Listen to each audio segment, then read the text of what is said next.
حضرت ابو ہریرہ کہتے ہیں ایک شخص آیا عرض کی حضور میں نے اپنی بیٹی کا نکاح کر دیا ہے، اس کو اس کے خاوند کے گھر بھیجنا ہے، میرے پاس کوئی خوشبو نہیں ہے، آپ کچھ عنایت فرما دیں۔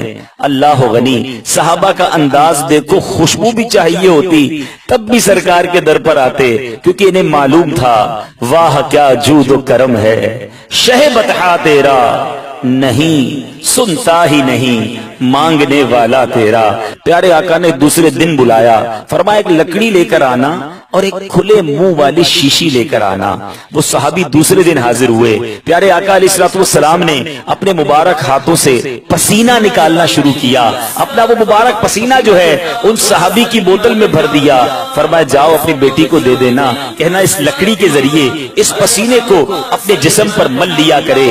میرے میٹھے اسلامی بھائیوں، حدیث کے الفاظ ہیں جب وہ صحابی اپنے گھر اس خوشبو کو لے گئے اور ان کے گھر میں جب اس خوشبو کو لگایا جاتا تو پورے مدینے کے رہنے والوں کو اس کی خوشبو پہنچا جاتی۔ مدینہ منورہ میں وہ گھر بیت المطیبین، خوشبوؤں والے گھر کے نام سے مشہور ہو گیا۔ اے میرے میٹھے اسلامی بھائیوں، یہ کمال ہے میرے آقا کے پسینے کا۔